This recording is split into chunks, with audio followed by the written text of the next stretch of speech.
y para estar claro quiénes tienen y quién no tiene el curso, ¿no? Como tal. Porque si hay alguien que no tenga el curso como tal, de repente van a haber partes teóricas. Nosotros le vamos a compartir un PDF, eh, eso ya es con la compañera, donde en el PDF va a tener toda la teoría que se está dando, ¿no? Y un poco más de la teoría de cómo es de qué se trata la seguridad y el uso y manejo de materiales peligrosos. Bien, entonces hacemos, ok, Elvis dice que no lo tiene, bueno, no hay problema, Elvis, lo importante es que ponga bastante atención y manejemos lo que son los términos. Un curso como tal de materiales peligrosos necesita en el primer nivel, que es el nivel de advertencia, que más adelante lo vamos a ver cuáles son sus distintos niveles que tenemos, necesita como mínimo unas 40 horas. Y ustedes dirán, pero ¿por qué tantas horas? Bueno, porque hay muchas cosas que aprender. Recuerdo que cuando chico yo, a los 14 años, me encantaba ver los bomberos cuando pasaban frente a la Interamericana, ¿no? Me encantaba verlos pasar y yo decía, yo quiero ser bombero algún día, ¿no? Y bueno, lo logré. ¿Y por qué eso? Bueno, me encantaba todo lo que era bombero. Yo pensé que bombero nada más era echar agua. Y resultó que bombero no solamente echa agua, a nivel bombero es algo tan extenso. Hay que saber de matemáticas, hay que saber de física, hay que saber de química, hay que saber de biología, comportamiento del agua. Esto es un mundo, ¿no? Entonces, cuando este servidor entra en el mundo de los materiales peligrosos, eh, entro tomando el primer curso de PRIMAP en el año 2008. En el 2008 tomo curso en la Villa de los Santos. En ese entonces, uno de mis instructores, el comando Lucas Marcos. Y bueno, desde ahí entonces entré en el ámbito de lo que era materiales peligrosos, nivel advertencia, y fui escalonando poco a poco hasta ir logrando distintos niveles, bueno, como los que ya mencionaron, ¿no? A veces a mí no me gusta decir todo eso, ¿no? Pero quiero que sepan de dónde vengo para que tengan idea por qué vamos a hablar de materiales peligrosos y pues conmigo, pues, quién soy yo realmente en materiales peligrosos. Lo importante de esto es que tenemos que estar claro que cuando nosotros nos referimos al manejo de materiales peligrosos, en este caso le vamos a llamar MAPEL, y hablamos del manejo de materiales peligrosos, es una tarea muy compleja, ¿no? Y cuando nosotros hablamos de que es muy compleja, esto implica que tenemos que saber y conocer e identificar, evaluar, saber los controles de los riesgos asociados con el tipo de material que nosotros estemos manejando, su manipulación, qué tipo de sustancia es, ¿sí? Si una sustancia es sumamente peligrosa, qué grado de peligro tiene, ¿no? Como tal. El manejo del MAPEL es esencial para proteger la salud de las personas, el medio ambiente y las propiedades que existan, ¿no? Alrededor de donde tú estás para evitar daños que puedan ocasionar más adelante este tipo de material, como, como les indico. Bien, entonces hay aspectos importantes en la disciplina de lo que es trabajar seguros, ¿no? Entonces, ¿qué tenemos que nosotros tener idea? Bueno, nosotros tenemos que tener idea en que tenemos que saber identificar y clasificar los materiales peligrosos, ¿sí? Tenemos que estar clarito cómo se clasifican, ¿no? Para poder tener idea con qué yo me estoy metiendo. Hay muchos colaboradores, ¿sí? Ya no decimos empleados, decimos colaboradores que trabajan en un área donde manejamos productos químicos, sin embargo, no tienen ni la mínima idea cómo funciona el químico o qué sucedería si lo pongo al lado de otro químico y qué tipo de reacción tendría. ¿Ve? Entonces, también tenemos que saber que debe existir evaluación de los riesgos, o sea, tiene que haber una evaluación del riesgo que hay donde yo laboro, ¿no? Entrenamiento y equipamiento, o sea, debe existir una brigada ante una situación con materiales peligrosos, ante un derrame, ante cualquier tipo de situación que se nos dé, que más adelante lo vamos a ver. Planificación de la respuesta de emergencia, o sea, debe existir un plan de emergencia ante una situación si se da un hecho. Manejo de información, cómo vamos a manejar la información y una educación de concienciación, o sea, de conciencia. Ese personal tiene que estar claro que está manejando lo que son los materiales peligrosos y cómo lo manejamos. Entonces, aparece la identificación y clasificación de los materiales peligrosos. ¿Cómo nosotros vamos a clasificar los materiales peligrosos? ¿Cómo los vamos a identificar? Bien, En el MAPEL se identifican y se clasifican los materiales peligrosos según sus características físicas. Esto quiere decir que pueden ser químicas, toxicológicas y utilizando sistemas de clasificación como el sistema globalmente armonizado, que se le conoce con sus siglas como SGA, y la NFPA 704, que son los que hacen el tipo de clasificación. Uno estático, otros para que rueden, ¿no? O vienen en caja. Es decir, muchos de nosotros que hemos tomado los cursos de PRIMAP, se nos dice, ok, sí, estamos hablando del sistema globalmente armonizado, del SEA, pero ¿para qué es eso? ¿Sí? Entonces, si ustedes observan a la mano derecha, mirando la pantalla, hay unas imágenes. Bueno, cuando nosotros nos referimos al sistema globalmente armonizado, estamos refiriendo a este tipo de carteles que están ahí, que cada uno tiene una identificación. Y cuando hablamos de la NFPA 704, que es para estación, algo que está estacionado, es decir, tengo un tanque totalmente estacionado ahí, entonces lleva el rombo NFPA 704 de la NFPA, pues de la dicha norma, y se clasifica según el riesgo que tenga, más adelante también lo vamos a ver, ¿no? Porque hay bastante tema que vamos a conversar. Les recuerdo que esto que estamos haciendo, esta capacitación que estamos haciendo es digital, más no compensa una capacitación de nivel advertencia o de nivel de operaciones, porque tendríamos que hacer práctica y realizar práctica. Para eso, más adelante les puedo comentar pues, que esta empresa se encarga también de dictar dichas capacitaciones con los equipos y pues le puede indicar cómo hacer las capacitaciones con mucho gusto. Evaluación de los riesgos. Una evaluación, cuando nosotros hablamos de evaluación, lo primero que se nos viene a la mente es, yo voy a ir a mirar y darme cuenta qué es lo que hay ahí. Efectivamente, nosotros tenemos que tener ese concepto de cuando yo voy a hacer una evaluación de riesgo, tengo que identificar, clasificar qué tipo de materiales poseo dentro de mi entorno donde yo laboro, ¿no? Y de ahí se realiza dicha evaluación de riesgos, ¿no? Que van asociados a su manipulación, al transporte, a lo que es el almacenamiento, con qué fin lo estoy realizando. O sea, se debe establecer medidas preventivas y de respuesta en caso de que suceda cualquier tipo de incidente, cualquier tipo de emergencia. ¿Qué voy a hacer? ¿Cómo lo voy a hacer? ¿A quién voy a llamar? Si tengo un químico trabajando dentro de mi empresa, si la situación se da al área en horario de la noche, horario nocturno, ¿cómo lo voy a hacer? Entonces, la evaluación del riesgo de lo que yo poseo, de lo que yo tengo, es sumamente importante y pues ustedes lo tienen que tener súper claro, ¿no? Bien, entrenamiento y equipamiento. Esto va agarrado de la mano. ¿Por qué?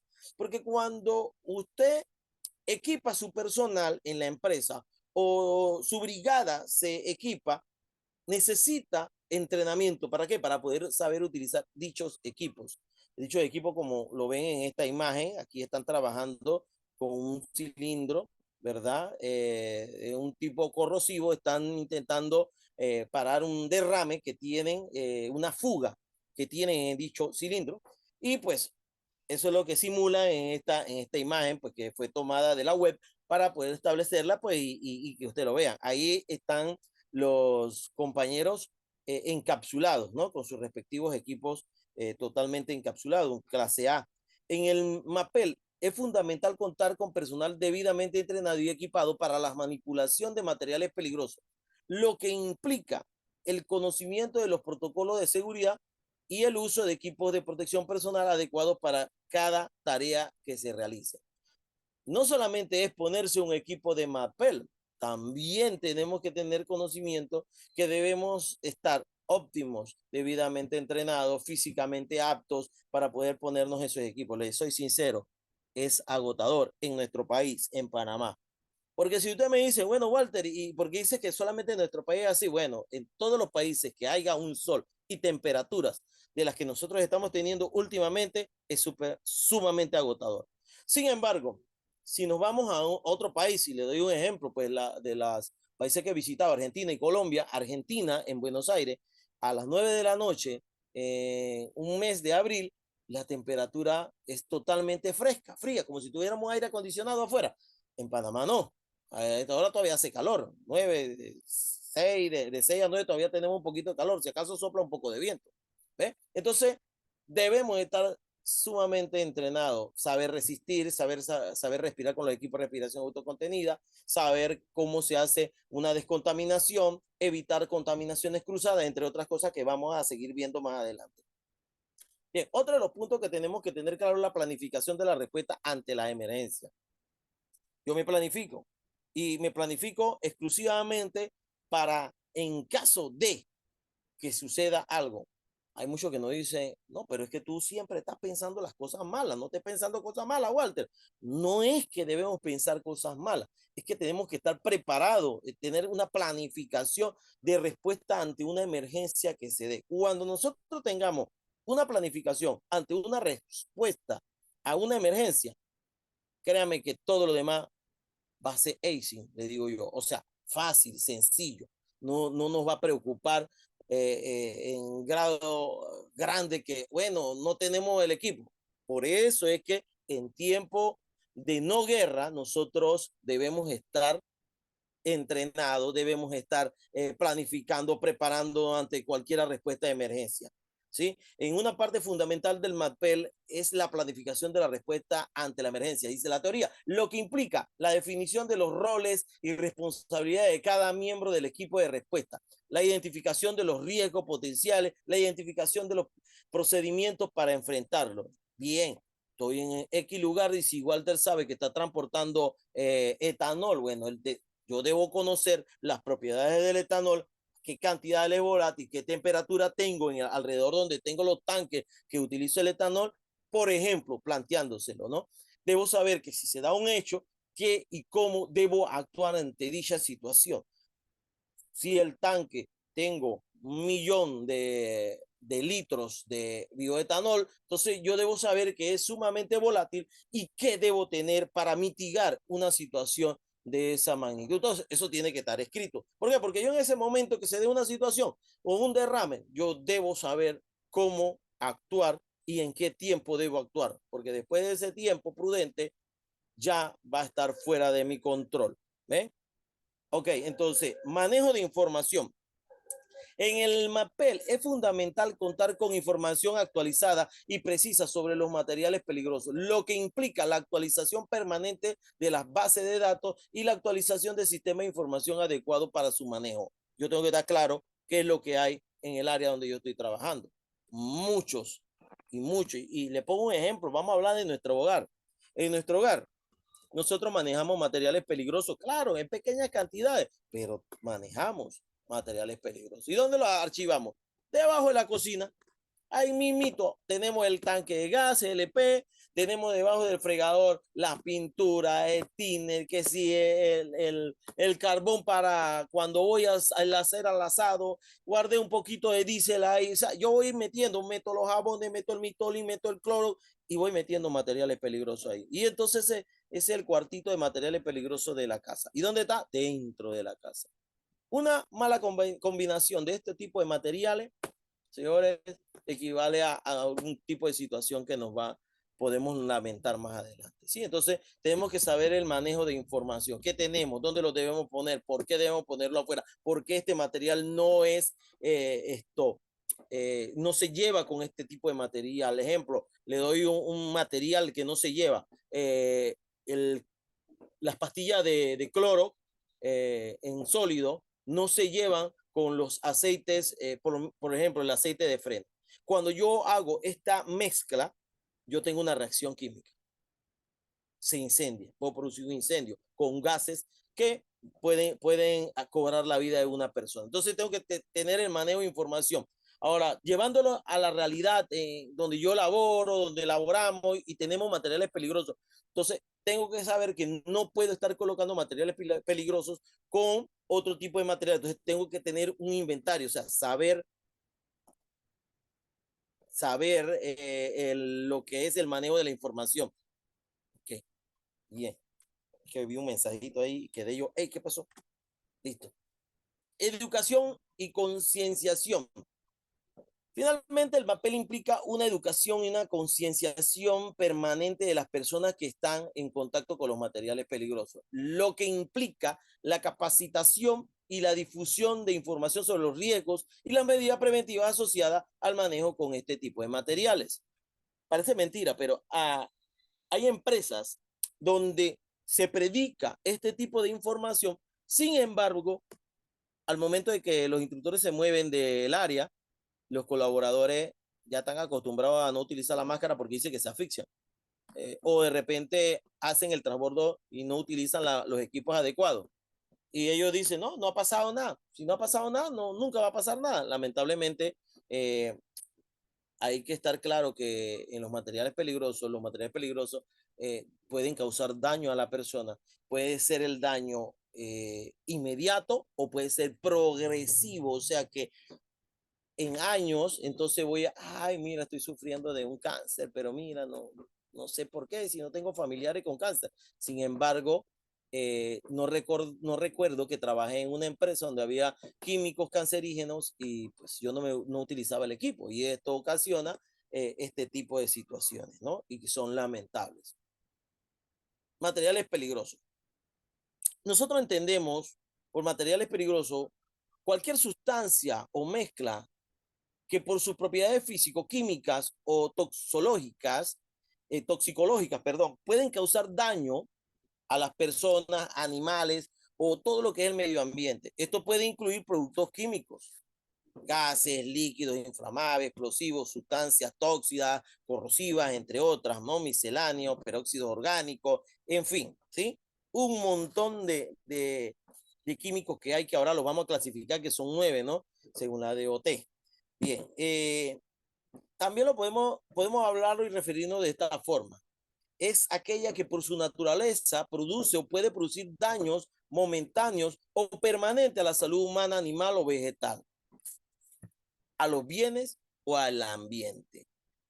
Eh, Ahora vamos a hablar un poco de lo que ha sucedido a niveles que van pasando, a medida que van pasando los años, se han dado situaciones muy delicadas que pues yo voy a hablarle ahora y le voy a hacer una referencia y una comparación de lo que son materiales peligrosos y las sustancias químicas y los eventos catastróficos que han pasado pues por personas terroristas que han tomado químicos y los han tirado, otros que se han equivocado por error humano y han producido daños que han dejado secuelas como Chernobyl.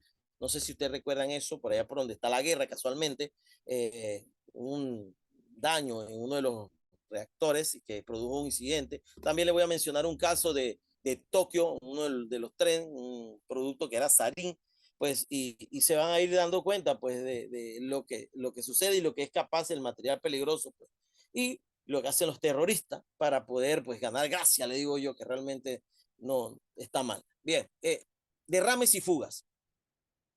Los derrames y fuga de materiales peligrosos pueden ocurrir durante el transporte, almacenamiento, manipulación o uso de los mismos. Un derrame se refiere a la liberación accidental de una sustancia peligrosa en grandes cantidades, mientras que una fuga es una pérdida de sustancia peligrosa en pequeñas cantidades. Ambos pueden tener efectos negativos a la salud, al medio ambiente y por lo que es necesario contar con medidas de prevención y controlarlas adecuadamente. Para prevenir este tipo de derrame, fuga, se debe seguir las mejores prácticas del manejo de material peligroso. Es importante tener un plan de emergencia, creo que se lo mencioné anteriormente, ¿verdad? En caso de que ocurra un derrame o fuga, este plan debe incluir la identificación de las sustancias peligrosas, la zona de control, la evaluación de los riesgos y la selección del equipo y personal necesario para controlar y limpiar el derrame o fuga que se dé. En grado caso, el equipo debe tener por lo menos una guía de respuesta para tener idea a qué es lo que se va a hacer en esa situación. Bien, zona de control. Bien, en la zona de control, permítame un segundito. Bien, la zona de control es el área donde se realizan las actividades de manejo. Se lo explico de la siguiente forma. Ustedes observan la imagen que está aquí, pues a la derecha. Tenemos el área de peligro, que es el área donde nosotros trabajamos, área que vamos a controlar, se le conoce como una zona restringida o zona roja. Y pues ahí entra el equipo de intervención, que es el que va a verificar. Se manda siempre un primer grupo, que es el que va a entrar a la escena, darse cuenta de qué es lo que está pasando, si necesito a la empresa X para que venga a hacer el levantamiento del químico, si podemos controlarlo, si podemos cerrar una llave y así sucesivamente. Pues después de ahí, entonces vamos a un corredor de acceso. Ese corredor de acceso está establecido en la zona amarilla, ¿sí? Es una zona de acceso limitado. Ahí debe estar un oficial de control del material peligroso.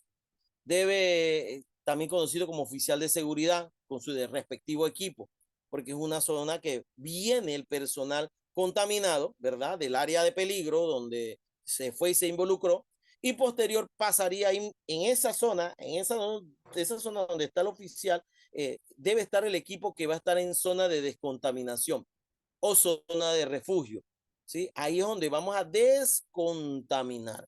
Por consiguiente, sigue entonces la zona de soporte conocida como zona verde, el área donde están los estacionamientos, donde están los recursos, los puestos de comando, el personal en reserva, está el oficial de seguridad. Este oficial de seguridad no es el mismo oficial de control de material peligroso, para que estén claros, ¿no? Es otro oficial que es el que puede parar operación y decir hay riesgo o no hay riesgo. Es el oficial de seguridad que va a verificar que todos los que entren estén debidamente bien. Y el oficial de control de MAPEL es el que va a decir, no, tú no puedes salir, tú te mantienes hasta que se haga la descontaminación, y va a tener un equipo para descontaminarse, ¿no? Y descontaminar. Bien. Dentro del área verde van a estar el oficial tiempo y el monitor de clima. Debe existir. En lo que es materiales peligrosos existen muchas áreas que hay que cubrir, ¿no? En caso y les voy a mencionar, nosotros en mi trabajo, cuerpo de bomberos, nosotros procuramos que el primer equipo de respuesta establezca el sistema de comando de incidente y debería activar, y digo debería activar en el caso del interior, porque en Panamá simplemente y llanamente se aplica el sistema de comando de incidente y se activa la estación 8 Balboa, donde está el personal y mis compañeros de especialistas en materiales peligrosos. Entonces ellos llegan a la escena, se ponen a la disposición y entran en acción, ¿no? Entran en acción exactamente, primero estableciendo la zona de acceso limitado, que es la zona amarilla, donde van a poner su corredor de descontaminación, y pues una vez están listos y lo revisa, entran en acción. Y ustedes me dirán, pero ¿por qué tiene que establecer primero la zona amarilla? Porque esa zona amarilla que se establece es donde va a pasar el personal y se revisa y luego entra. Y si se da una situación en el área roja, o sea, la zona de riesgo, entonces deben sacarlo. Y si no estuviese el corredor de descontaminación o la zona de descontaminación, hubiéramos tenido un problema. Por eso debe estar la zona de descontaminación lista y preparada para poder entrar. Entonces, a esto nosotros le llamamos la zona de control, ¿no? Que es el área donde se realizan las actividades de manejo de los materiales peligrosos y donde se implementa medidas de seguridad específicas para prevenir accidentes. Esta zona debe estar claramente delimitada y señalizada, y solo debe ingresar la persona autorizada y capacitada para manejar las sustancias peligrosas. La zona de control debe estar equipada con los equipos de protección personal adecuados, como guantes, respiradores, gafas de seguridad, entre otros. Cuando hablamos de respiradores, me estoy refiriendo a los equipos de respiración autocontenida, a los equipos de protección personal ya clasificados, clase A, B, C, hasta D, ¿no? En este caso sería A, B, C, que son los que tenemos, ¿no? En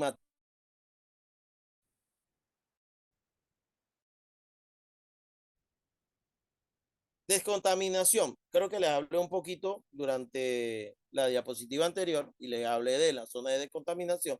Y pues la descontaminación es el proceso de eliminación y reducción de la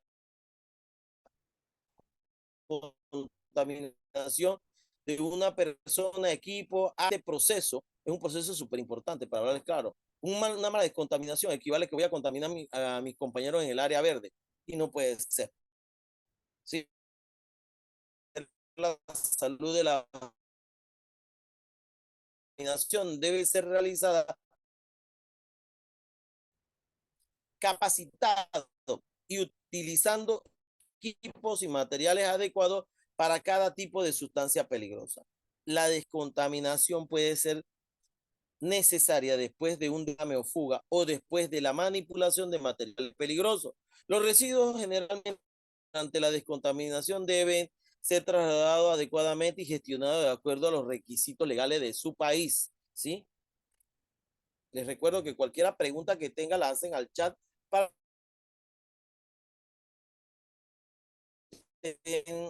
mi compañera la documente. Exposición y efectos en la salud causados por el MAPEL. Los materiales peligrosos MAPEL son sustancias químicas o físicas que en cantidades determinadas pueden representar una amenaza para la salud y para el medio ambiente. Estos materiales se utilizan en la industria, agricultura, medicina, entre otros, y pueden ser inhalados, ingeridos o absorbidos por la piel, la mucosa, lo que puede provocar efectos tóxicos en el organismo humano, ¿sí? Como tal, tenemos que tener claro que por eso hablamos de que tratar los materiales peligrosos tiene que ser, trabajar con seguridad, más que nada, estar preparado ante esto, saber a qué te estás enfrentando. La exposición a los materiales peligrosos, tenemos que tener claro que hay vías de entrada, ¿no? El manejo de materiales peligrosos MAPEL es un conjunto de técnicas, procedimientos para prevenir y controlar los efectos nocivos que pueden causar los materiales peligrosos a las personas, al medio ambiente y a la propiedad en caso de un accidente o un incidente.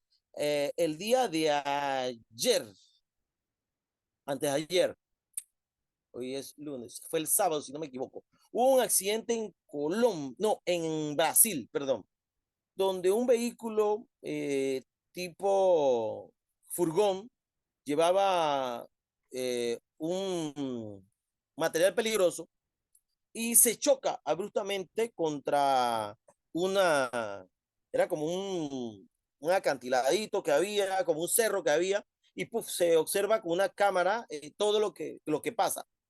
A los minutos se da un derrame del producto químico y el químico era un ácido. No recuerdo exactamente cuál era el ácido, ahora se lo busco y se lo documento también para que estén claros. Y este ácido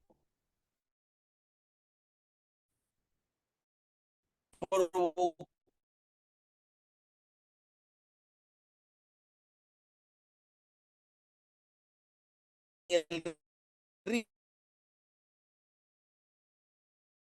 una contaminación y no iban a poder tomar agua. Las tomas de agua que estaban en esa área no se iban a poder utilizar hasta que eso se diluyera completamente. Entonces, cuando nosotros hablamos de exposición de material peligroso, tenemos que tener claro que un derrame de este tipo o esta magnitud que se vierta en un río va a crear un desastre natural bastante impactante, ¿no? Para que usted tengan esa idea de que estamos conversando. Uno de los aspectos clave en el MAPEL es la identificación y la evaluación de los riesgos asociados a los materiales peligrosos, así como la comprensión de las posibles vías de exposición. Las vías de entrada a los materiales peligrosos son la forma en que los agentes químicos y biológicos pueden ingresar al cuerpo humano y causar un daño. Eh, Tenemos cuatro vías principales de entrada. ¿Y cuáles son? Eh, la vía respiratoria, la vía dérmica, la vía digestiva y la vía parenteral. Eh, la respiratoria nos referimos a lo que son la inhalación de gases, vapores, aerosoles, polvo y otro tipo de fibras, ¿no? La vía dérmica es el contacto con la piel, con sustancias químicas o biológicas. La vía digestiva es la ingestión de sustancias contaminadas por vía oral. La vía parenteral es a través de lo que son heridas y llagas, o sea, directamente al cuerpo. Bien, exposición. Proceso por el cual las personas, animales, el ambiente o equipos están o pueden estar en contacto con un material peligroso? Podemos reconocer dos.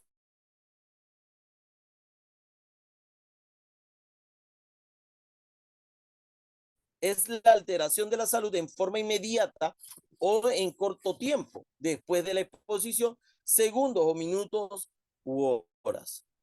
En que aparece meses, años después a una exposición. Bien, estamos claros ahí, ¿no? Aguda es rápida, ¿no?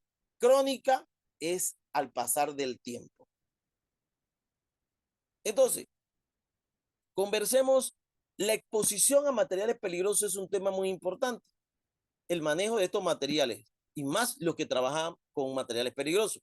Además de los tipos de exposición mencionados, aguda y crónica, es necesario tener en cuenta otros factores relacionados con lo que es la exposición. Ruta de exposición, nivel de exposición, duración de la exposición y sensibilidad individual. Entiéndase por ruta de exposición al camino que toma el material peligroso para ingresar al organismo. Este puede ser por dónde, por la piel, por la nariz, por el sistema respiratorio o por el sistema indigestivo, entre otras, ¿no? Nivel de exposición se refiere a la cantidad de material peligroso a la que se fue expuesto esa persona o dicha persona. ¿En qué ambiente? Y puede medirse en diferentes unidades según el tiempo de material peligroso. La duración de la exposición se refiere al tiempo durante la cual una persona o un ambiente están expuestos al material peligroso. Y la sensibilidad individual se refiere a la susceptibilidad de una persona o sufrir efectos adversos a partir de una determinada exposición que puede variar según factores genéticos, de salud previa, entre otros. Es decir, una persona X puede estar frente al Clorox y no le va a pasar nada. Regó bastante cloro, pero puede llegar otra persona y su cuerpo no va a resistir ni siquiera a oler el cloro y lo vamos a tener que evacuar inmediatamente. ¿Sí? Eso va a depender entonces de la sensibilidad individual. ¿Qué es importante? Es importante mencionar que la exposición a un material peligroso puede tener efectos inmediatos o a largo plazo en la salud de las personas, animales o medio ambiente. Por lo tanto, es necesario tomar medidas de prevención y control de la exposición en todas las etapas del manejo de estos materiales, desde su producción hasta su disposición final. Si ustedes preguntan, Walter, ¿qué hacemos con el cianuro? Porque ese era el tema hace un par de meses. Bueno, ¿qué podemos hacer con el cianuro? Había que manejarlo a medida que se estaba trabajando. Eso era lo que se tenía que hacer. Y no almacenarlo de la forma como fue almacenado. ¿Sí? Son técnicas. Entonces, para eso se crean planes. ¿Sí? Porque se está trabajando con un químico. Y se debe, con visión lejana, uno tiene que tener esa visión y tiene que pensar que a medida que se siga acumulando vas a tener mucho más cantidad de litros y litros y galones y galones y galones. Entonces no vas a poder controlar toda esa cantidad de químico. Entonces tienes que saber qué es lo que vas a hacer. O lo diluyes o lo solidificas. Una de las dos. Tipo de material, claro, también se le puede dar un tratamiento químico para poder eliminarlo, ¿no? Eso es un montón. Ahí existen un montón de cosas. Los químicos saben y conocen sobre eso. Tipo de materiales peligrosos. Los mapeles se clasifican según su peligrosidad en diferentes categorías. A continuación, yo voy a detallar los tipos más comunes. Los asfixiantes, corrosivos, neurológicos, irritantes y cancerígenos. Estos son los más comunes que podemos mencionarles. Cuatro vías principales de entrada. Las cuatro vías principales de entrada son: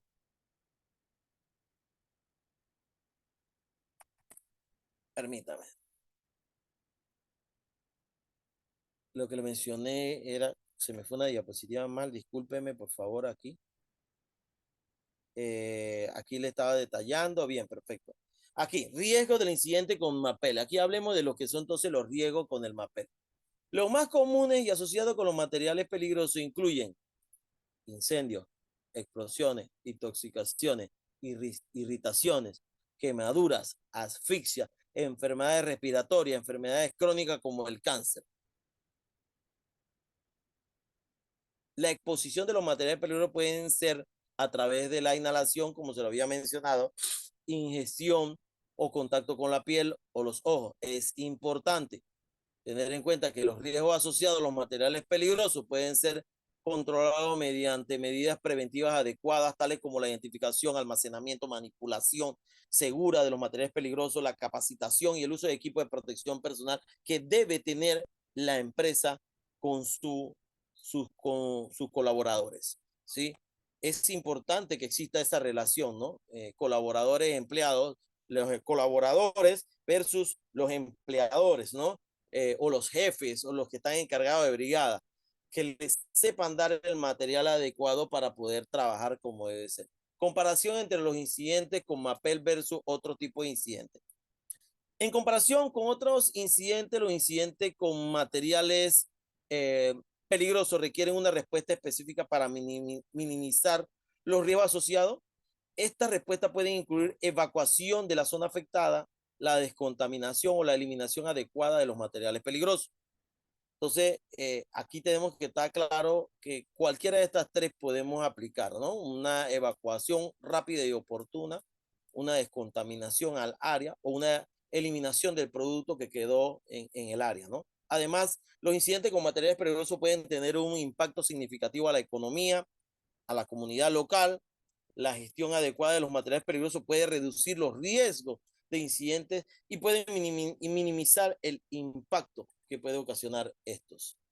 Entonces, aquí pues yo les quiero conversar sobre un caso de estudio o accidente en Chernobyl y su impacto en la seguridad industrial, ¿no? ¿Qué pasó aquí? Bueno, eso de la 1:34, 1:30 de la madrugada en el área de Chernobyl, donde estaba una planta nuclear. Eso ocurrió en el área de Ucrania en los años 1986. Yo tenía apenas como 7 años, yo ni sabía que iba a estar hablando sobre este hecho porque la verdad era un niño en ese entonces.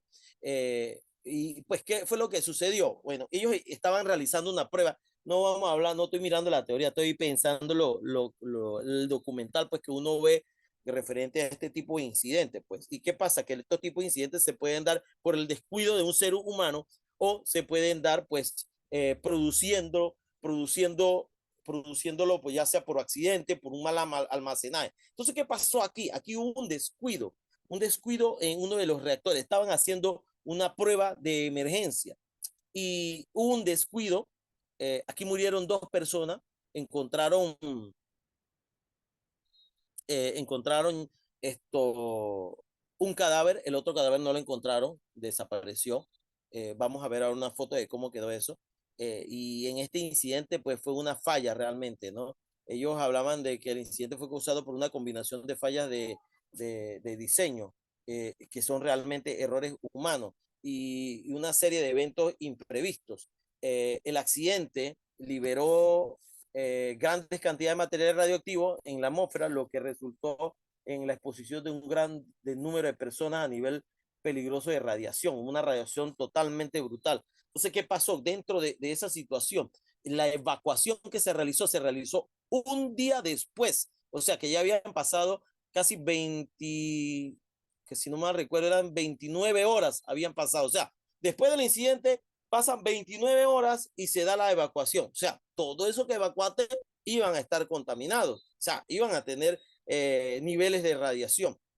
El accidente de Chernobyl tuvo un impacto significativo en la seguridad industrial y llevó a cambios significativos en la forma en que se gestionan los materiales peligrosos. El accidente generó una mayor conciencia sobre los riesgos asociados con los materiales peligrosos y llevó a mejoras en la regulación de la seguridad industrial.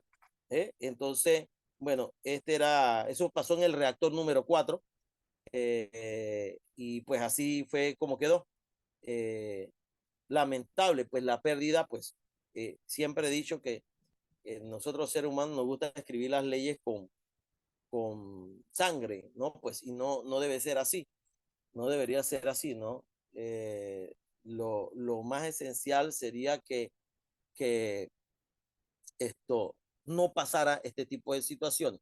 pero hay que esperar pues que sucedan este tipo de situaciones para decir, rayos, sí necesitábamos esto, necesitábamos hacerlo. Ahora, es más, yo los felicito a ustedes, tenemos a 12 personas aquí, los felicito a ustedes porque sabemos que muchas personas no les interesa materiales peligrosos, hay otros que sí. Para mí es importante, súper importante, hablar sobre los materiales peligrosos y más en nuestra área, en provincias centrales. Yo lo veo de esta forma. Si todo sale bien, quizás en abril ya tenemos una brigada en Herrera, Los Santos, en Veraguas y en Coclé, si Dios nos lo permite. El equipo está trabajando, ahora tenemos un nuevo director de la Academia de Formación de Bomberos y está trabajando pues para formar esto. Y pues yo también soy parte de ese equipo, estamos intentando formar esta brigada. De igual formamos brigada de incendio forestal y estamos dándole duro a lo que es la brigada de materiales peligrosos como tal. Entonces, vamos a hablarle ahora de otro caso. A diferencia de radioactividad, aquí teníamos algo muy distinto. Este es un estudio de caso que se dio en un metro de Tokio y las lecciones aprendidas de la gestión del MAPEL, pues este caso nos lo brinda. Y aquí, pues, aquí yo le puedo hablar que esto fue en 1995. Ya yo tenía bastante edad, tenía como unos 14, 15 años. Estaba por ahí, como entre 16, por ahí yo estaba. A ver, tenía como unos 17, 18 años. La secta Aoin Shirkyo llevó a cabo un ataque con gas sarín en el metro de Tokio. El ataque resultó en la muerte de 13 personas y más de 5.500 personas resultaron heridas. El ataque fue un ejemplo de cómo los materiales peligrosos pueden ser utilizados como herramientas para el terrorismo. Yo voy a hacer un paréntesis aquí, voy a hacer un alto. Hace 2 días observé un documental donde escribían que se había preparado una batería eterna, se le conocía como una batería eterna. La misma pues estaba compuesta por agentes nucleares. Pues, y lo primero que se me ocurrió a la mente fue, Dios mío, cualquier tipo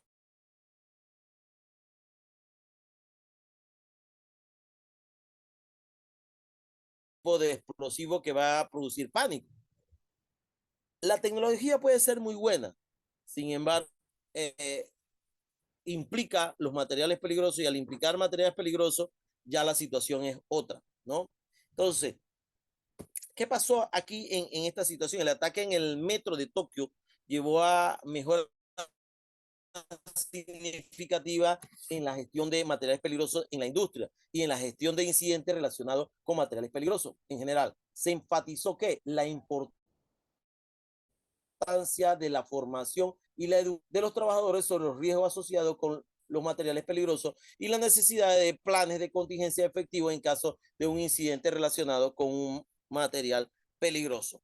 Ok, aquí vemos pues las personas afectadas, los traslados que se estaban realizando. Lamentable, lamentable la verdad. Esto, fallecieron muchas personas y pues y hubieron muchas afectadas. Ok, ahora esto, si tienen preguntas, la formulan y la escriben para que la compañera las pueda preparar. Clasificación y división de OT. La identificación y clasificación de los materiales peligrosos es fundamental para la gestión adecuada de los mismos. A nivel internacional, se utiliza un sistema de Naciones Unidas para la clasificación y etiquetado de sustancias mezclas peligrosas.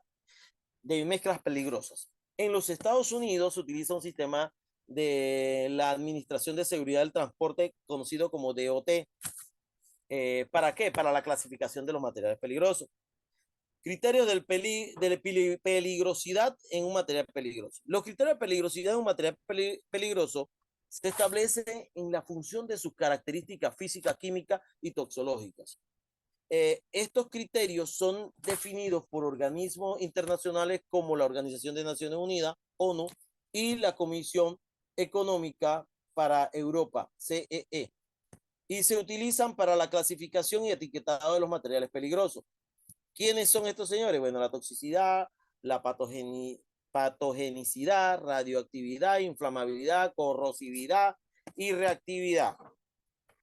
¿Bien? Entonces, cuando yo me refiero a ello, a la toxicidad, bueno, capacidad de una sustancia de ser letal en baja concentración y de producir efectos tóxicos acumulativos mutagénicos, perdón. Patogenicidad, capacidad de un organismo o agente patógeno de producir enfermedades infecciosas en seres humanos y animales susceptibles.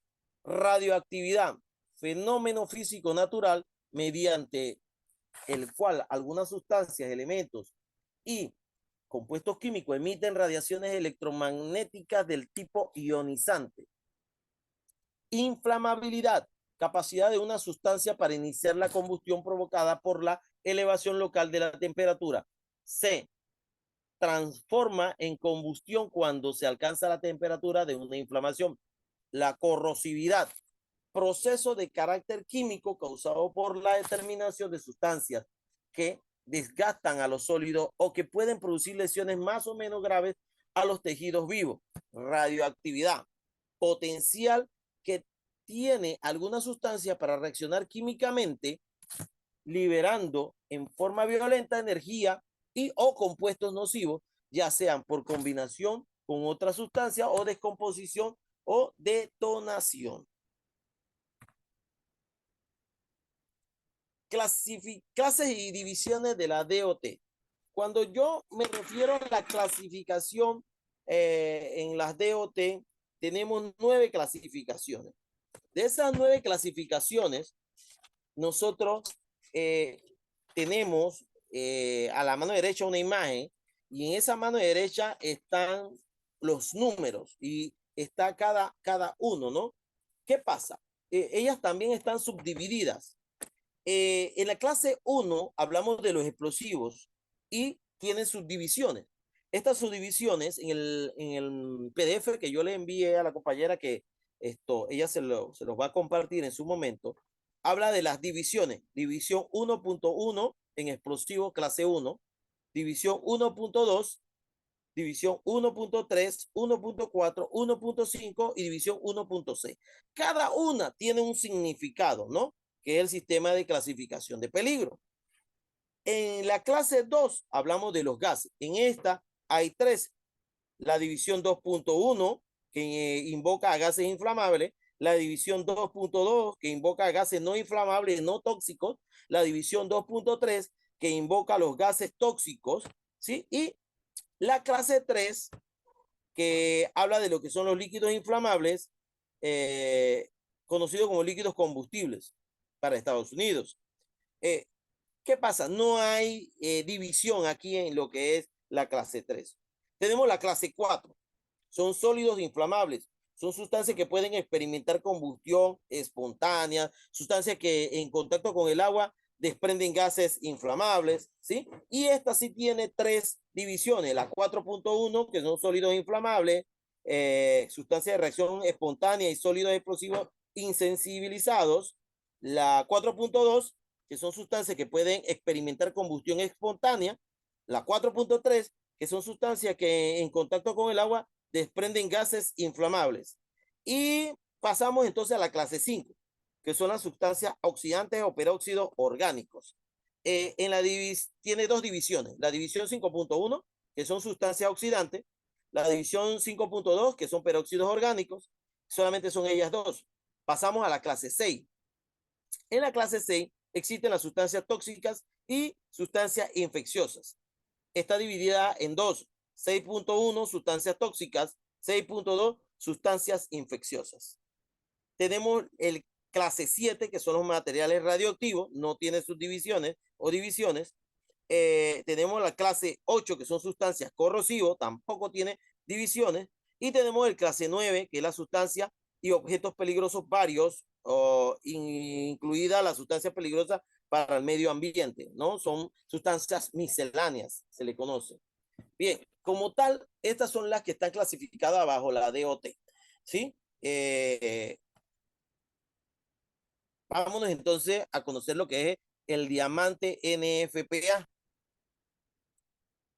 El NFPA de la 704, si no mal recuerdo, que es la norma que nosotros utilizamos, que estamos hablando, habla de el diamante NFPA, y cuando nosotros hablamos de NFPA, hablamos de la National Fire Protect Association, Asociación Nacional de Protección contra el Fuego. Es un sistema de clasificación de peligro que se utiliza para identificar y comunicar los riesgos de los materiales peligrosos en el lugar, o sea, estático. En situaciones de emergencia, o sea, cuando usted llega a una emergencia, ya sea si un primer respondedor o un respondiente, y usted observa un diamante con estos colores que estamos viendo aquí y tiene numeraciones, bueno, eso tiene un significado. Y tiene que entender que eso no es para poner en los carros que ruedan, no, no, no. Para esas son las otras que mencioné, esas que vimos acá atrás. Las que están acá atrás, vamos a verlas. Estas que están aquí son para cuando van en transporte, cuando se están transportando, para saber, vienen en las cajetas y otras. Pero esta que está acá, que es el diamante de la NFPA, es distinto. El diamante consta de 4 cuadrantes, cada uno con un número del 0 al 4 que indica el grado de peligrosidad o grado de peligro de la sustancia en relación con la salud, la inflamabilidad, la inestabilidad y los riesgos especiales. Ahora, Walter, ¿tú te conoces los colores? Claro que me los conozco. Es necesario aprenderse. Y el color azul, cuando hablamos, miramos el azul, lo primero que nosotros vemos es riesgo a la salud. Desde que veo el rojo, estamos hablando de combustible, riesgo de la inflamabilidad. Cuando veo el amarillo, veo inestabilidad o sustancias reactivas. Y cuando veo el blanco, me refiero a los riesgos especiales. Y cuando hablo de los riesgos especiales, si es un material oxidante, si es un ácido, si es un alcalino, si es un corrosivo, si no puedo utilizar agua, si tengo riesgo de radiación. O sea, en el cuadrante blanco pongo todo esto. Entonces, ¿qué pasa? En los cuadrantes azules, rojo y amarillo hay numeraciones, ¿sí? Y esas numeraciones te indica a ti, en el caso de la numeración que tenemos, dice que es un peligro extremo, que el producto no es inflamable, que se puede volver inestable con el calor, y con la W con la rayita me indica que no puedo utilizar agua.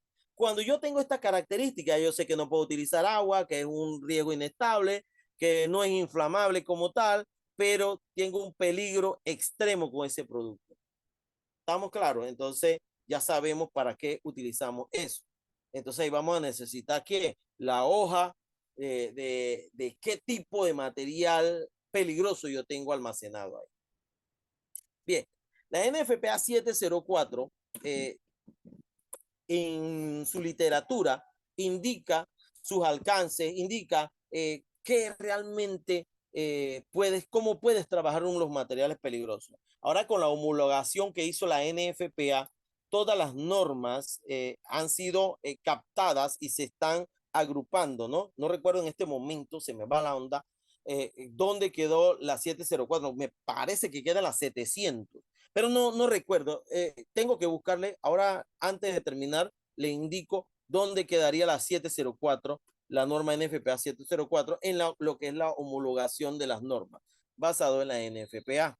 Eh, esta norma, como tal, establece un sistema de identificación de peligros por colores y números para los materiales peligrosos. El diamante NFPA es una parte integral de esta norma y se utiliza para comunicar los riesgos de los materiales peligrosos en el lugar de trabajo. La NFPA 704 utiliza 4 códigos numéricos y un código de color para representar los 4 peligros principales de los materiales peligrosos, como anteriormente yo le había comunicado. Bien, niveles administrativos en materiales peligrosos. La gestión adecuada de materiales peligrosos es fundamental para garantizar la seguridad y salud de las personas y el medio ambiente. Para lograr una gestión adecuada, se han establecido diferentes niveles administrativos que deben aplicarse en función del tipo y la magnitud del incidente. Entonces, aquí están estos niveles administrativos de materiales peligrosos, y hablamos del nivel 1, que es el nivel de advertencia, el primero, donde uno reconoce.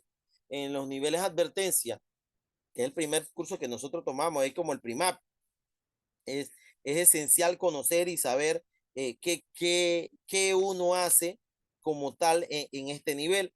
Tenemos el nivel operaciones básicas, tenemos el nivel técnico, tenemos un nivel técnico, tenemos un nivel especialista, ¿sí? Y vamos a tener el nivel comando de incidentes. Por ahí también se ha hablado del Huffman médico, pero el Huffman médico no está estrictamente puesto aquí. O sea, es necesario porque es cómo vas a tratar a ese paciente, ¿no? Pero realmente ni los niveles administrativos, los materiales peligrosos se clasifican en estos que están aquí como tal.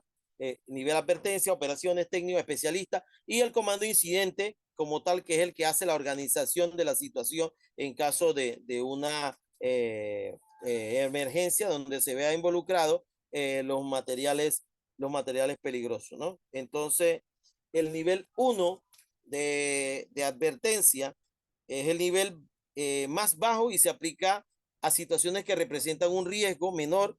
Este nivel se centra en la identificación de materiales peligrosos y la notificación a los equipos de respuesta en caso de que exista algún tipo de derrame, algún tipo de situación, ¿no?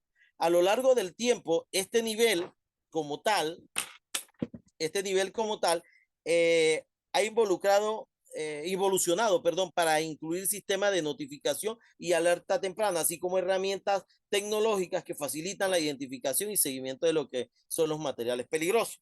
¿Sí? O sea, ha ido innovando poco a poco. La identificación de los materiales peligrosos incluye capacidad de reconocer las propiedades físicas y químicas que lo hacen peligroso, así como los síntomas de exposición y los riesgos para la salud y la seguridad. Las características de los materiales peligrosos pueden incluir inflamabilidad, toxicidad, corrosividad, reactividad y otros peligros que se pueden encontrar, ¿no?, en campo. En el nivel de advertencia, las operaciones se enfocan en reconocer la presencia del material peligroso y alertar a las autoridades competentes para que tomen las medidas necesarias. Ese es el fin como tal del nivel advertencia. ¿Sí? Los límites de responsabilidad se refieren a las tareas que deben realizar en este nivel y a quienes están autorizados para realizarla. ¿Quién está autorizado para realizar y hasta dónde?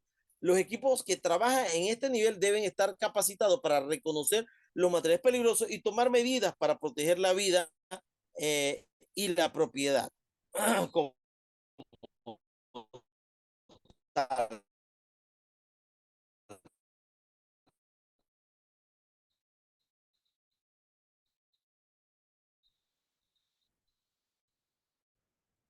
Bien, operación de respuesta más se enfoca en el control de material peligroso y la protección del personal y del medio ambiente. Este nivel ha evolucionado para incluir protocolos y procedimientos operativos estandarizados, así como capacitaciones especializadas para los equipos de respuesta, ¿no? Y es esencial que se practique porque eh, eh, un equipo que no practique situaciones de emergencia de material peligroso, cuando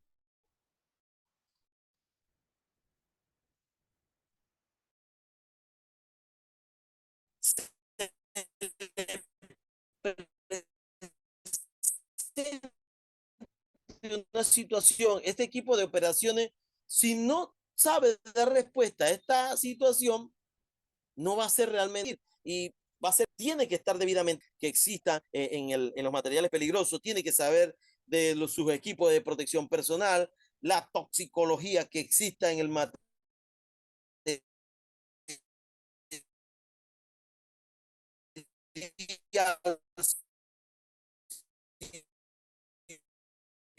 lo ha identificado, proceso de manejo, el comandante del incidente, ¿no? Tiene que manejar toda esta terminología. En el nivel técnico, que es el nivel 3, eh, el control de emergencia es para cuando se enfoca en tanques y cisternas con combustible y gas de licuado de petróleo. Ya aquí requiere un personal altamente capacitado y con experiencia en el manejo de materiales peligrosos.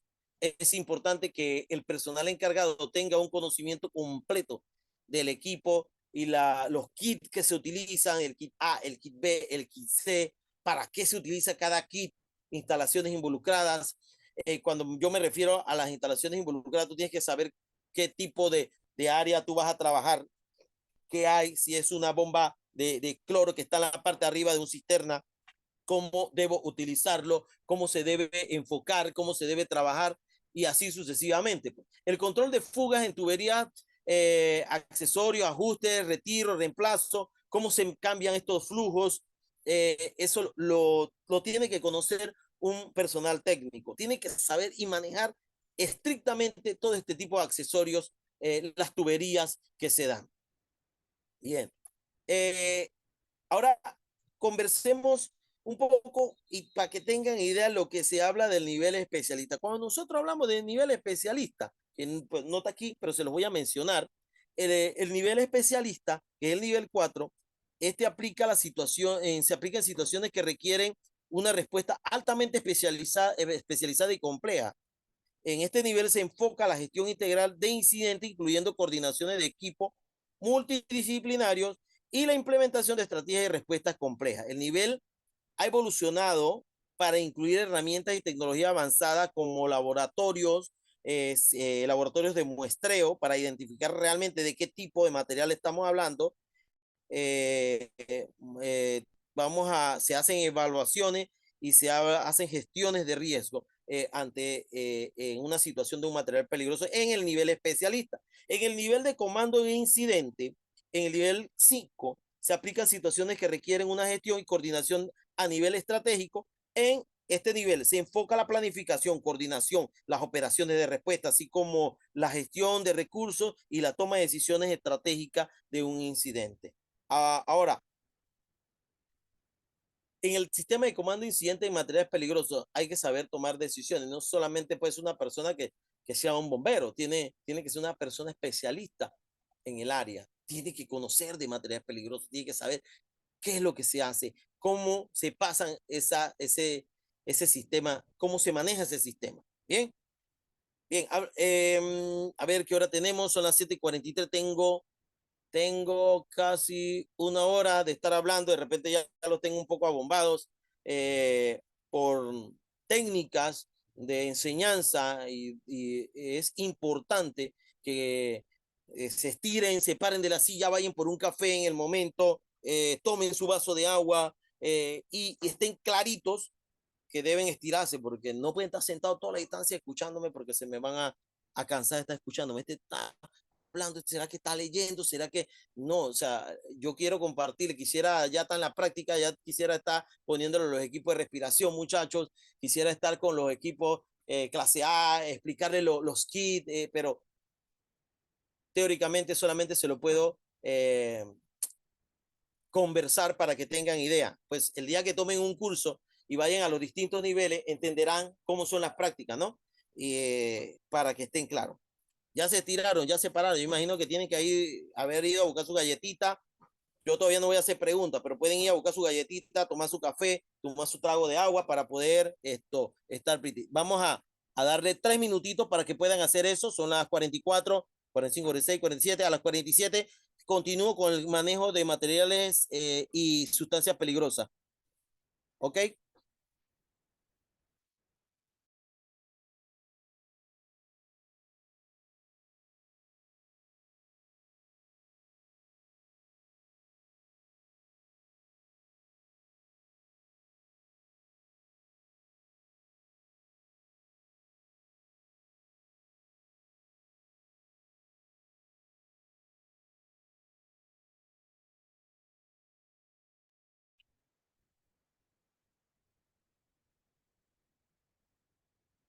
Saludos, saludos. ¿Quién por ahí? Rafael Bisuetti. Eres mi primo, ¿verdad? Es correcto. Oye, Gusto, un placer, un honor compartir contigo algo de los conocimientos que tengo por acá. Bueno, igual, igual. Y aquí como que refrescando también un tanto los conocimientos adquiridos en otras áreas por mi parte, pero muy, muy importante, muy importante. Listo, listo. ¿Cómo no? Un gusto, ahí estamos. Tú estás en Agua Dulce, ¿cierto? Correcto, Walter, sí, estamos aquí en Bogotá ahorita. Ok. Mañana te paso dejando, voy a pasar y se lo voy a dejar a mi hermana para que pases y vayas y busques algo que te voy a dejar ahí un regalito para ti. Ok, me indicas la dirección y yo lo paso a buscar a donde la prima. A donde mi mamá, a la casa de mi mamá. Ok, ok, listo.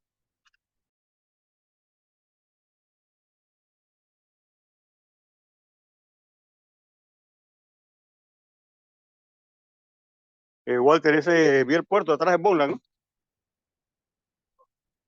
Es correcto, correcto. Detrás ahí de la bola. Yo estoy pasando ahora en la madrugada y me devuelvo como a las 12. Tengo que ir a, pero y cuando regreso, entonces, no, pienso dejártela en la mañana, cosa de que ya tú puedas ir en el transcurso del día. Ya cuando yo regreso voy en expedito hacia el área de Chitré. Ok, ok, listo, pues. Por ahí estuve conversando con Monchi acá a Agua Dulce, con José Rodríguez. Ajá, ajá.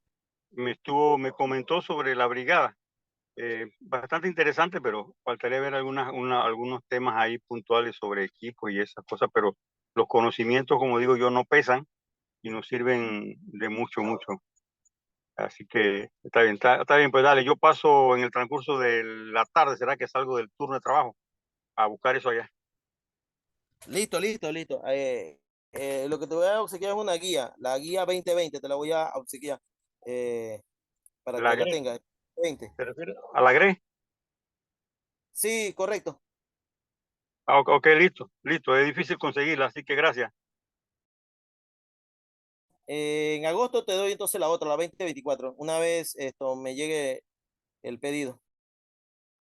Listo, primo, se cuida. Sigo atento, pues. Bien, ok, te disculpen a todos los que estaban escuchando, él es mi primo, primo de sangre, y es para mí un placer, ¿no? Compartir, no sabía que iba a estar aquí, así que ya tiempo que no sabía de él y por eso me puse a conversar con él en el tiempo que estamos en receso. Bien, hablemos de lo que es el manejo de materiales y sustancias peligrosas. Cuando nosotros hablamos del manejo, inmediatamente a nuestra mente se ve un volante manejando. Realmente manejar una sustancia peligrosa implica, implica automáticamente que yo tengo que tener seguridad, que yo tengo que tener conocimiento de a qué me voy a enfrentar, cómo lo voy a trabajar. Parece mentira, pero todos los días en nuestro Panamá trabajan muchas personas con ácido sulfúrico, con clorox, con una cantidad de materiales peligrosos, combustible. Usted ven a vamos a hablarle así, sencillito. Usted ve a los despachadores de pista, no son bomberos, despachadores de pista. Eh, Ellos despachan combustible ante todo el mundo, cierran la estación, ponen una cinta. Y si usted le pregunta, ¿para qué tú estás poniendo esa cinta ahí? No tiene ni siquiera idea que es para establecer un perímetro de seguridad y que no me entre ningún carro que pueda producir una chispa y los vapores que están saliendo del transbordo de ese cisterna a los tanques sea seguro. O sea, yo tengo que hacer ese transbordo, traspasar ese combustible y pasarlo, pero también van a salir gases, o sea, van a existir vapores. ¿Y qué va a pasar si pasa un carro que tira una chispita ahí? Box, se va a prender. Y usted lo ven chateando, y usted lo ve tranquilo, y entonces desconocimiento. Pero el desconocimiento no te va a eximir de una situación de emergencia. Que tengan mucha suerte es otra cosa, ¿no? Pero cuando se da el hecho, cuando sucede el hecho, entonces decimos, hacha la máquina, mira lo que pasó, ¿ve? Entonces tenemos que tener claro que tenemos que ser cuidadosos con los tipos de material. La confianza equivale a que pueda existir un accidente. Y eso es lo que nos pasa y por eso pasan los accidentes, ¿no? Entonces, tenemos que tener claro que la contaminación puede tener diferentes efectos en la salud humana. Nosotros aquí en lo que hemos hablado siempre nos referimos a la salud humana porque realmente el material peligroso te va a afectar la salud humana. Al medio ambiente porque afecta al medio ambiente. Dependiendo del tipo de material peligroso y la forma en que se maneja. Yo le dije que habían dos formas o era rápida, la acción iba a ser rápida, o la reacción va a ser lenta, ¿sí? Yo se lo comenté. Y cuando usted se acuerda, cuando ya está viejito y Chuleta tiene cáncer, le voy a poner un ejemplo. Yo como bombero soy uno de los que está luchando por la contaminación de el... ¿Aló? ¿Me hablaron? Disculpe. Bien. Yo como bombero soy uno de los que le dice a los compañeros que descontamine su equipo. He puesto en práctica, después que regresé de Argentina, la descontaminación del equipo una vez salga de un incendio, porque el equipo está contaminado de hollín y hay que o limpiarlo a presión de aire o tirarle agua para eliminarlo, eliminar toda esa suciedad. Muchos me dijeron que yo estaba loco, pero muchos también creyeron en lo que yo digo y hoy en día lo practican. ¿Y qué hacen? Se descontaminan. Ahora, ¿por qué? Porque quizás no va a ser rápido, no va a ser enseguida la situación de contaminación, va a ser lenta. Y cuando este servidor quizás se jubile, quizás dirán, oh, Walter tiene cáncer, pero mira, es cáncer de piel. Ah, pero era que Walter no se hacía lavado de manos, no se cuidaba de los equipos, con los equipos y siempre andaba con los contaminantes porque él decía que era más bombero cuando olía humo. Y estamos equivocados. Ahí nos equivocamos, lamentablemente nos equivocamos. Si usted me pregunta, Walter, ¿qué tú hacías? Yo era el Mac Pro, yo me pintaba todo de negro la cara y yo estaba trabajando cuando eran los herbazales incendiados. Lo que no me daba cuenta era la contaminación que yo me estaba metiendo a mis pulmones, pero eso no se ve ahora, se va a ver a largo plazo. Entonces, ¿qué me toca a mí? ¿Qué me queda a mí cuando he aprendido esto sobre las contaminaciones, sobre los materiales peligrosos, sobre la toxicidad que existen cuando es un incendio estructural, los químicos que hay dentro de las casas, los retardantes que son cancerígenos? Eh, ¿Qué debo hacer? Bueno, tengo que predicar y conversar con la realidad a los chicos para que ellos no sufran de lo que quizás yo vaya a sufrir en un momento. Ojalá no me pase nada, ¿no? Hay que tener la fe que no me va a pasar nada, pero estamos sumamente claros que son materiales peligrosos, que he llegado a situaciones donde hay materiales peligrosos y hay contaminantes y que me puede pegar a largo plazo, por decirlo de esa forma. La contaminación puede ser causada por fugas, derrames, vertidos o por la emisión de gases tóxicos. A ver, ¿dónde pudo haber gases tóxicos en estos últimos incendios que pasó en Panamá? Cerro Patacón. Cerro Patacón. Y La usted, por basura que se estuvo quemando en Cerro Patacón por el tema claro, de las llantas. llantas, ¿cómo se hacen las llantas? Con caucho y un montón de componentes para que resistan. Son químicos. ¿Y qué le pasa a la materia? La materia ni se crea ni se destruye, solo se transforma. Y cuando se transforma en otra forma, una combustión incompleta. ¿Y quién se la respira? Los bomberos. Y tú ves los bomberos y las máscaras ahí, hey, ponte la máscara, ponte la máscara. Por eso era que ustedes vieron que las normativas de seguridad fueron bastante estrictas para entrar allá. Pero hay muchos bomberos que no estamos acostumbrados, y digo no estamos acostumbrados que hasta yo me meto, ¿no? Pero créame que yo utilizo mi máscara, me encanta usar mi máscara, si no creo que tengo a una paramédico que está aquí, que es la Summer Melina, de Boca del Toro, y ella estuvo un curso conmigo y sabe lo exigente que soy cuando estamos haciendo evoluciones de fuego, como es de ponerse su máscara, ponerse su guante para evitar contaminación. Entonces, si trabajamos con materiales peligrosos, tenemos que saber que pueden existir consecuencias, ¿no? Y tenemos que estar claro con eso. Entonces, lo más seguro para trabajar con materiales peligrosos es seguir las normativas, conocer del material peligroso, cómo lo debo trabajar, las reacciones que pueden existir. En el manual que yo suministré hay una tabla que es esencial para evitar la mezcla de este tipo de materiales, quién es compatible con quién no es compatible, quién no puedo poner junto porque el riesgo se me puede poner más exponencial. ¿Sí? Es importante tener en cuenta que la contaminación puede tener efectos a corto y largo plazo en la salud humana y el medio ambiente, por lo que es fundamental contar con medidas preventivas y procedimientos adecuados para minimizar el riesgo de contaminación. Bien, algo que tenemos que tener claro es que cuando vamos a transportar este tipo de materiales peligrosos, nosotros tenemos que tener un permiso, ¿sí? Y los permisos para el manejo de materiales peligrosos y sustancias peligrosas van a variar dependiendo del país, las regulaciones que se aplican, ¿no? En general, los permisos de MAPEL se tramitan a través de las autoridades locales encargadas de la regulación y supervisión del manejo del material peligroso. Para tramitar un permiso de MAPEL es necesario contar con la documentación requerida, incluyendo la información sobre los materiales peligrosos o manejar la ubicación de las instalaciones, los procedimientos de seguridad y emergencia y otros detalles relevantes. Es fundamental seguir los requisitos y regulaciones que establezcan o que sean aplicables para garantizar la aprobación de los permisos y el manejo seguro de los materiales peligrosos. Si ustedes observan, eso lo practican el cuerpo de bomberos con lo que es los combustibles, las certificaciones, los contenedores estos tienen que llegar y pasar una prueba y tienen que firmar un permiso, o si no, la gente de seguridad va allá para poder hacer la revisión respectiva y saber que ese equipo está listo para transportar. Bien, ¿qué es el certificado MAPEL? Bien, el certificado MAPEL es un documento que acredita que una empresa o una instalación ha cumplido con los requisitos de seguridad y medio ambiente establecidos por la autoridad competente en materia de manejo de materiales y sustancias peligrosas.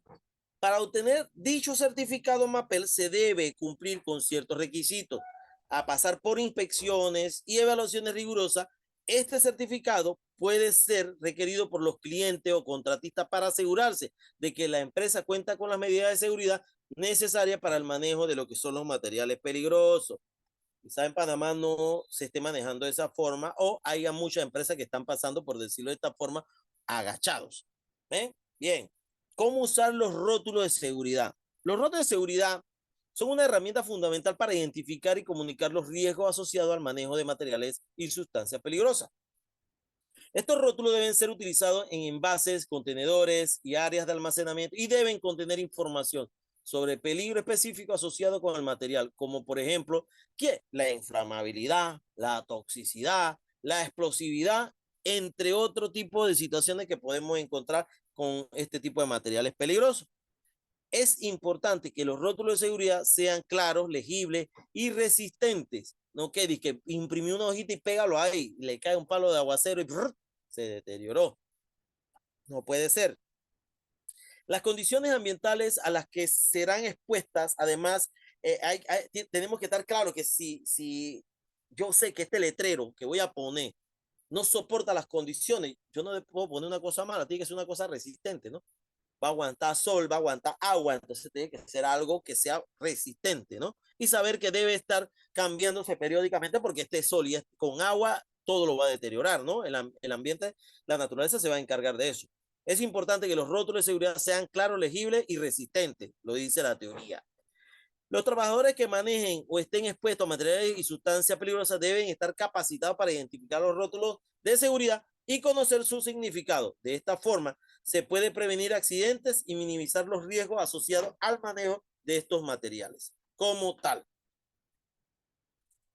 Bien, vamos entonces a conversar sobre la gestión de sustancias químicas, residuos tóxicos y peligrosos. El manejo de sustancias químicas y residuos peligrosos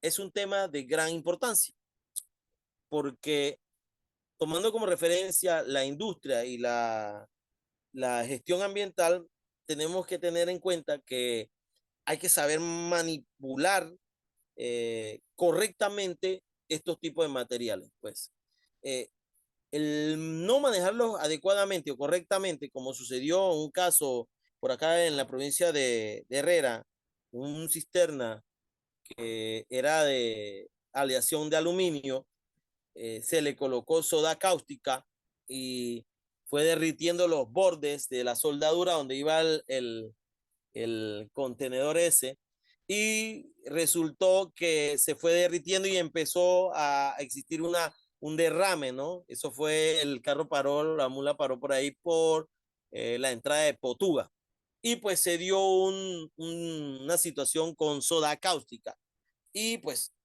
había que trabajar, ¿no? ¿Qué era lo que había que hacer?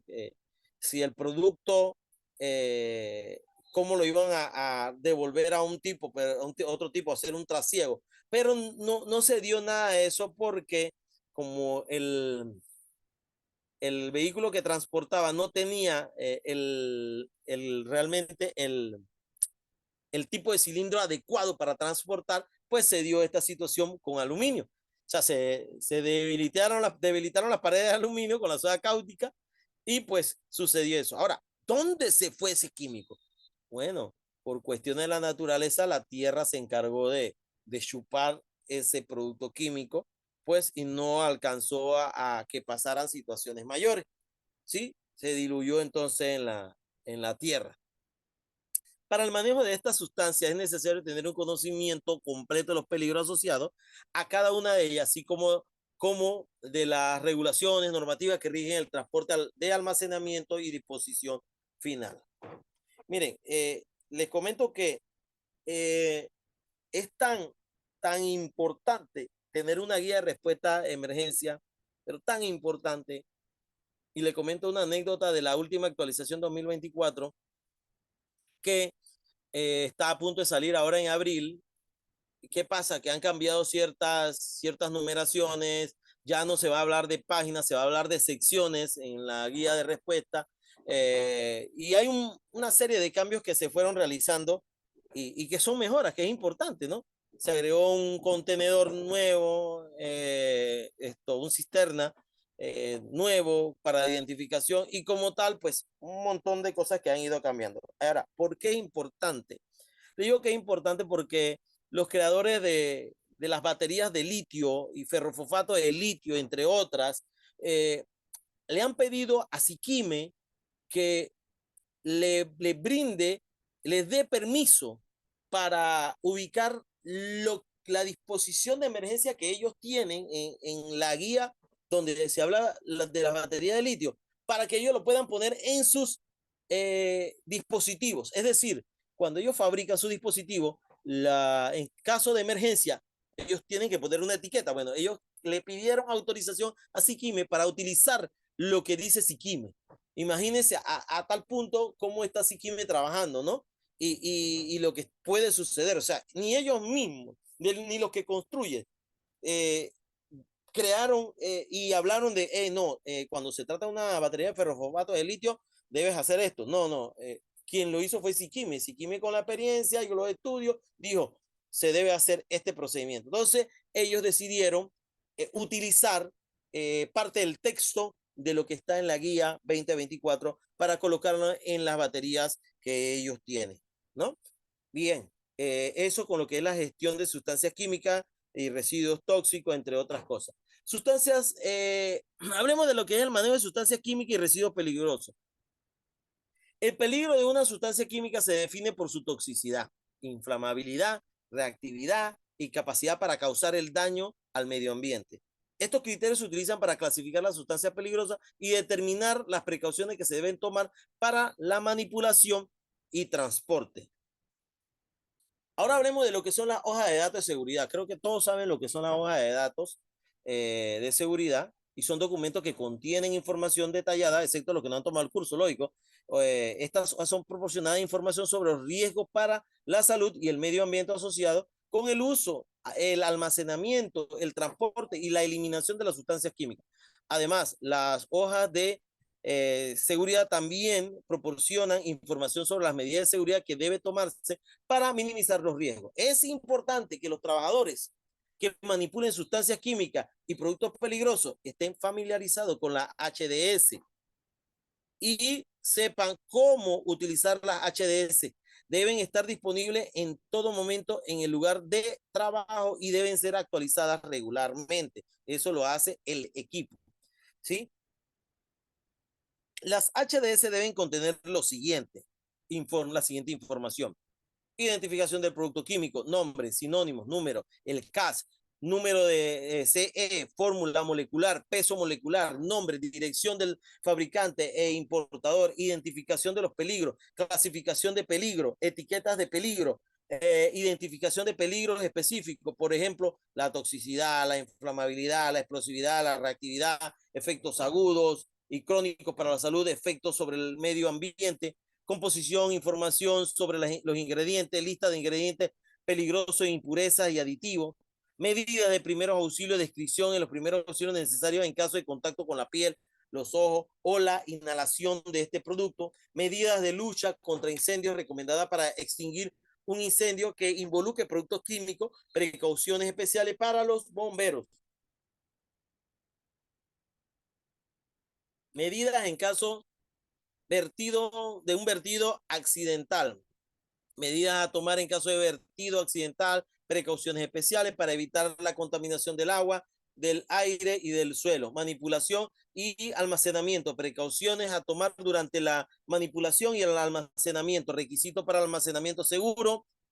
Incompatibilidad desconocida. Controles de exposición. Protección personal. Recomendaciones para la protección personal. Propiedades físico-químicas del producto. Estabilidad y reactividad del producto. Información sobre cómo está estable este dicho producto, información toxológica, información ecológica, consideraciones sobre la eliminación, información relativa al transporte, información reglamentaria que debe tener. Eso es lo que debe tener una HDS realmente, ¿sí? Le puedo mostrar la de cloro líquido, debe estar de esta forma, ¿no? Aquí observamos clasificación del riesgo NFPA, clasificación de riesgo HMIS, que habla sobre la salud, la inflamabilidad, reactividad, nombre químico, cómo se llama, si es hipoclorito de sodio al 10%, hipoclorito de sodio procloro, que son los sinónimos, fórmula química, su CAS, que es el número para buscarlo, el número 1, que es otro número para buscarlo, ¿no? Que no vamos a hablar, no voy a profundizar en esto, pero sí funciona para hacer búsquedas e identificación. En un curso de PRIMAP, usted puede aprender qué significa un CAS, que es para qué lo utilizamos, ¿no? Las numeraciones estas, ¿no? La composición, información de los componentes, aquí se desglosa. Creo que lo pueden apreciar, ¿verdad? ¿Se aprecia correctamente?